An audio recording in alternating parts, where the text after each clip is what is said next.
അപ്പം ലൈഫിൽ ഇപ്പം എൻ്റെ പ്രായത്തിലുള്ള കുട്ടികളൊക്കെ എടുത്ത് നോക്കിക്കഴിഞ്ഞാൽ അവർക്ക് ചെറിയൊരു ഇഷ്യൂ വരുമ്പോഴേക്ക് എനിക്ക് ഡിപ്രഷനാണ്, എനിക്ക് വയ്യ, എനിക്ക് സങ്കടങ്ങൾ മാത്രമേ എൻ്റെ ജീവിതത്തിലുള്ളൂ എന്നൊക്കെ പറയുന്ന ഒരു തലമുറയാണ് ഇപ്പോൾ ഉള്ളത്. അപ്പം ആ ഒരു തലമുറയിൽ മാം ഇങ്ങനെ എനർജറ്റിക് ആയിട്ട് നിൽക്കുമ്പോൾ ആ ഒരു ജനറേഷനോട് എന്താ പറയാനുള്ളത്?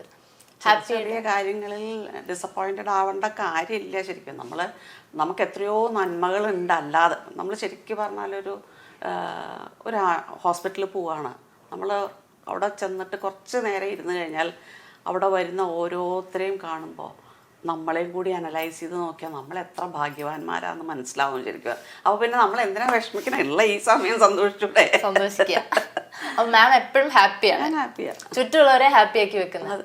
അപ്പം വീട്ടിൽ സത്യം പറഞ്ഞാൽ ഒരു സ്റ്റാർ ഫാമിലിയാണ്. ഇപ്പം മാമിൻ്റെ അച്ഛനെ നോക്കിയാലും ഒരു ഹിന്ദി പ്രൊഫസറായിരുന്നു, പിന്നെ ചേട്ടൻ ഡോക്യുമെന്ററീസ്, ഹസ്ബൻഡ് ആണെങ്കിലും ഈ ഒരു കലാ ഫീൽഡ് തന്നെയാണ്. പിന്നെ മക്കളെ കാര്യം പിന്നെ പറയണ്ട, ദർശന മലയാളം ഫിലിം ഇൻഡസ്ട്രിയിൽ, ഭാവനയാണെങ്കിൽ തിയേറ്റർ.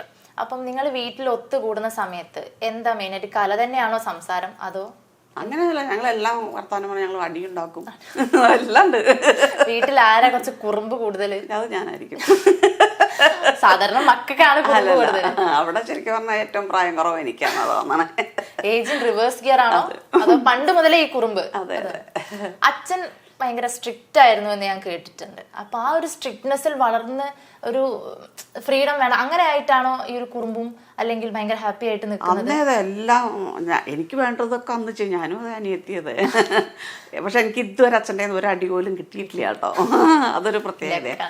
അനിയത്തിക്കും ചേട്ടനും അടിയും കിട്ടിയിട്ടുണ്ട്, വഴക്കും കിട്ടിയിട്ടുണ്ട്. ഞാൻ എന്താ വെച്ചാൽ അങ്ങനെ തർക്കുത്തരം പറയൽ കുറവാണ്. അത് കാരണം എനിക്ക് അടിയൊന്നും കിട്ടിയിട്ടില്ല. ചെയ്യാനുള്ളതൊക്കെ ഞങ്ങൾ ചെയ്യും. അച്ഛൻ കൂട്ടുകാരുടെ വീട്ടിലേക്ക് വിടില്ല, ബന്ധുക്കളുടെ വീട്ടിലേക്ക് കൊണ്ടുപോകും. പക്ഷെ ഞങ്ങളെല്ലാവരും എല്ലാം ചെയ്യും. അതൊന്നും വീട്ടിലറിയില്ലെന്നേ ഉള്ളൂ.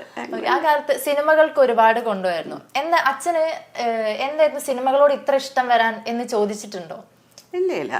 അച്ഛൻ കോളേജിൽ ടീച്ചേഴ്സ് എല്ലാവരോടും ചോദിക്കും, ഇത് കുട്ടികളെ കാണിക്കാൻ പറ്റുന്ന സിനിമയാണോ എന്ന് പറഞ്ഞാൽ വരുന്ന എല്ലാ സിനിമകളും ഞങ്ങൾ കാണാറുണ്ട്. അന്ന് കണ്ടേല് മനസ്സിൽ ഏറ്റവും ഇഷ്ടപ്പെട്ട, അല്ലെങ്കിൽ ഇപ്പോൾ ഒരു ഫിലിം ഫീൽഡ് അല്ലെങ്കിൽ ഒരു കല എന്നുള്ളത് പണ്ടേ ഒരു സ്വപ്നമായിരുന്നല്ലോ, അങ്ങനെ ഒരു സ്വപ്നം അതിന് ചിറക് വെക്കാൻ കാരണമായിട്ടുള്ളൊരു സിനിമ ഏതായിരിക്കും? അങ്ങനെ ഒരു സിനിമ എന്നൊന്നും പറഞ്ഞുകൂടാ.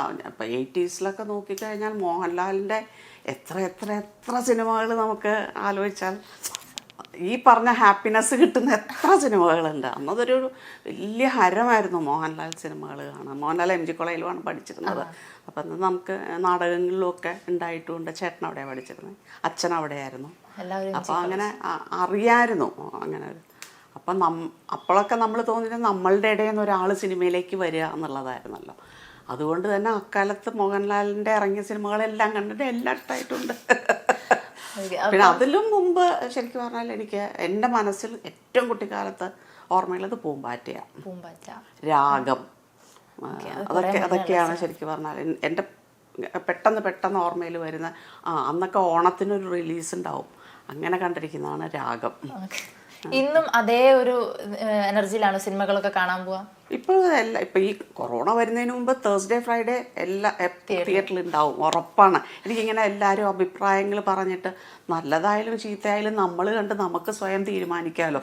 ഫസ്റ്റ് ഡേ ഫസ്റ്റ് ഷോ കണ്ടിരിക്കണം. എന്താ വെച്ചാൽ എനിക്ക് വേറൊരാൾ അഭിപ്രായം പറഞ്ഞിട്ട് അതും കൊണ്ട് കാണാൻ പോവാൻ ഇഷ്ടമല്ല. ഞാൻ തന്നെത്താൻ തീരുമാനിക്കും. അതായത് ഇപ്പം കാണുമ്പോൾ നമ്മൾ ഹാപ്പിനെസ്സിന് വേണ്ടി കാണാമെന്നറിയല്ലോ, അപ്പം എന്റർടൈൻമെന്റ് മാത്രമേ കാണുള്ളൂ എന്നുണ്ടോ? എല്ലാം കാണും. വളരെ സീരിയസ് ആയിട്ടുള്ള എത്രയോ മൂവീസ് കണ്ടിട്ടുണ്ട്. ഇഷ്ടപ്പെട്ടൊരു ജോണർ ചോദിച്ചാൽ ഏതായിരിക്കും? നമുക്ക് എപ്പോഴും സന്തോഷം കണ്ടുവരാനാണ് ഇഷ്ടമെങ്കിലും എന്നോട് പാട്ടും സിനിമയും ഒരുപാട് ഡെപ്തുള്ള സിനിമകൾ കാണാൻ തന്നെയാണ് ഇഷ്ടം. അല്ലാതെ അടിപൊളി തന്നെ കാണണം എന്നില്ല. ഇപ്പം മലയാള സിനിമ ഒരു വലിയ ചേഞ്ചിലേക്കാണ് പോയിക്കൊണ്ടിരിക്കുന്നത്. അപ്പം അതിൻ്റെ ഭാഗമായിട്ടാണ് ദർശനയുള്ളത്. അപ്പം ദർശനയുടെ സിനിമകൾ എടുത്ത് നോക്കുകയാണെങ്കിൽ അങ്ങനെ കുറേ വാരി വലിച്ച് ചെയ്യുന്ന ഒരു ആക്ട്രസ് അല്ല, ഭയങ്കര ചൂസിയാണ്. അപ്പം അങ്ങനെ ഭയങ്കര ചൂസിയാണെന്ന് തോന്നിയിട്ടുണ്ടോ ശരിക്കും? നിനക്ക് കുറച്ചുകൂടെ പടങ്ങൾ ചെയ്തുകൂടെ, അല്ലെങ്കിൽ ഇങ്ങനെ സൂക്ഷിച്ച് കുറച്ചുകൂടെ പടങ്ങൾ ചെയ്തുകൂടെ എന്ന് ചോദിക്കാറില്ലെങ്കിലും ചില ഇപ്പം അവൾ വേണ്ട എന്ന് പറഞ്ഞ പല സിനിമകളും ഹിറ്റായി വരുമ്പോൾ ഞാൻ ചോദിക്കാം, അത് ചെയ്യായിരുന്നില്ലേ എന്ന് ചോദിക്കും. വേണ്ട, ഒരെണ്ണത്തിന് വേണ്ട എന്ന് പറഞ്ഞിട്ടുണ്ടാവുമ്പോൾ എൻ്റെ ആയിട്ടുള്ള കാരണം ഉണ്ടാവും. ഡോണ്ട് ആസ്ക് മീ അഗെയിൻ എന്ന് ചോദിക്കും. പിന്നെ ഞാൻ ചോദിക്കാറില്ല. അപ്പൊ ശരിക്കും നിങ്ങളുടെ ഒക്കെ ഓരോ ക്രിയേറ്റീവ് സ്പേസ് സെപ്പറേറ്റ് തീരുമാനങ്ങളും അവരവരുടെയാണ്. ആരും അതിനകത്ത് ഇടപെടാറില്ല. സിനിമ കഴിഞ്ഞിട്ടാണ് അതിന്റെ ചർച്ചകൾ. ദർശനയുടെ പ്രത്യേകിച്ച് നമ്മൾ ആരും ഒന്നും പറയാറില്ല. അവളുടെ തന്നെ ഇതുവരെയും അവൾ ആരാണ് ആയിട്ടുണ്ടെങ്കിൽ അത് അവളുടെ മാത്രം. സ്കൂള് തൊട്ട് കേട്ടോ, ഇപ്പോഴല്ല, സിനിമയിലോ അല്ലെങ്കിൽ അങ്ങനെയല്ല, ആദ്യം തൊട്ട് ഞാനൊരു എഴുതാൻ പോലും പഠിപ്പിച്ചിട്ടില്ല. ഒക്കെ സ്വന്തം തന്നെ. അവരുടെ കുട്ടിക്കാലത്തെ പറ്റി പറയുമ്പോൾ, മാമിന്റെ കുട്ടിക്കാലത്തിലേക്ക് പോകുമ്പോൾ ഇപ്പം സ്കൂളിലുള്ള ഓർമ്മകളാണെങ്കിലും ആ ഒരു കാലത്ത് നാടകത്തിന്റെ അതൊക്കെ എങ്ങനെയാണ് ഓർത്തെടുക്കുന്നത്? എനിക്ക് ഞാൻ സെന്റ് മേരീസിൽ പ്രീ സ്കൂൾ പഠിച്ചിട്ടുണ്ട്. അന്ന് ഞാൻ ഇട്ടിരുന്ന ഡ്രസ്സ് എനിക്ക് ഓർമ്മയുണ്ട്, ഡാൻസിന്. അത്ര വരെ. ഞാനിപ്പോൾ എന്താ വെച്ചാൽ ഇന്നലെ സെന്റ് മേരീസിൻ്റെ ഒരു പ്രോഗ്രാം കണ്ടിരുന്നു. അപ്പോൾ ഞാൻ വിചാരിച്ചു അന്നത്തെ സ്കൂളും ഇന്നത്തെ സ്കൂളും തമ്മിൽ എന്ത് വ്യത്യാസം വന്നിട്ട്. ഞാൻ തൊട്ടടുത്ത പട്ടം തന്നെയാണ്. അപ്പോൾ പിന്നെ ഞാൻ പഠിച്ചത് ഒറ്റപ്പാലത്ത് LSNൽ. അവിടെ അത് ത്രൂ ഔട്ട് സ്കൂളിലെ എല്ലാ കൊല്ലത്തെയും അല്ലെങ്കിൽ അവ സ്കൂളിൻ്റേതായ എന്ത് പ്രോഗ്രാം ഉണ്ടെങ്കിലും സ്റ്റേജിലുണ്ടാവും. ഈവൻ ഞാൻ 4th സ്റ്റാൻഡേർഡ് കഴിഞ്ഞിട്ട് 5th അവർ വേറെ സെക്ഷനാണ്, അതിലേക്ക് വന്നപ്പോഴും എന്നെ സിസ്റ്റർ 4th പ്രോഗ്രാമിന് വിളിക്കാറുണ്ട്. അത്ര വരെ ആക്റ്റീവായിരുന്നു നമ്മൾ. ഇത് കോട്ടണിൽ വന്നിട്ടാണെങ്കിലും അങ്ങനെ തന്നെ.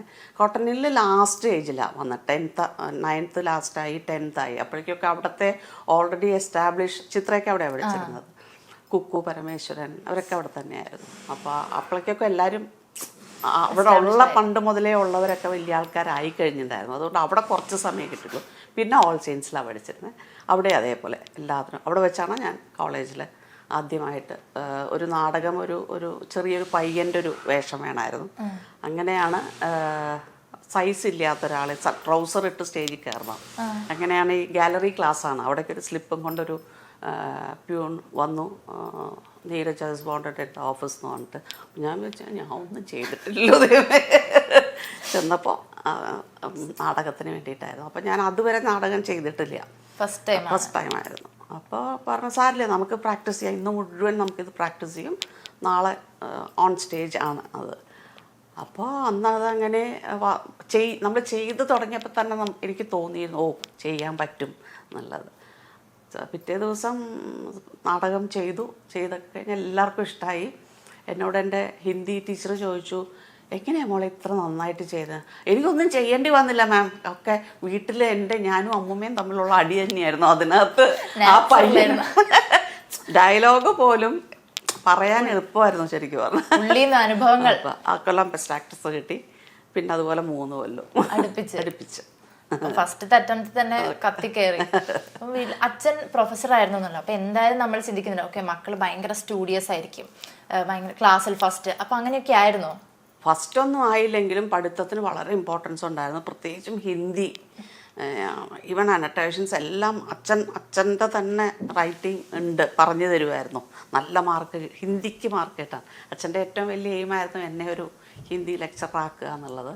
83 അച്ഛൻ റിട്ടയർ ആകുമ്പോൾ ഞാൻ മാസ്റ്റേഴ്സ് കഴിയും, അങ്ങനെയായിരുന്നു കണക്ക് ശരിക്കും. പക്ഷെ അച്ഛൻ വിചാരിച്ച പോലെ ഒന്നും നടന്നില്ല. താല്പര്യമില്ലാഞ്ഞിട്ടാണോ? എനിക്ക് ടീച്ചർ ആവണ്ട എന്ന് തന്നെയായിരുന്നു, എനിക്ക് ജോലിക്ക് പോകണ്ട. എൻ്റെ ആഗ്രഹം മുഴുവനും കലയുമായി ബന്ധപ്പെട്ടിട്ടായിരുന്നു, അല്ലാതെ ഒരു ഓഫീസിലോ അല്ലെങ്കിൽ ഒരു കോളേജിലോ ചെന്നിരുന്ന് അങ്ങനത്തെ ഒരു ഇതേ അല്ലായിരുന്നു. പിന്നെ വീട്, ഭർത്താവ്, കുട്ടികൾ, അങ്ങനെ ഒരു ഫാമിലി ഇതായിരുന്നു എൻ്റെ കയ്യിൽ. അല്ലാതെ അമ്മ ജോലിക്ക് പോകുന്ന അങ്ങനത്തെ ഒരു സങ്കല്പം അല്ലായിരുന്നു എനിക്കുണ്ടായിരുന്നത്.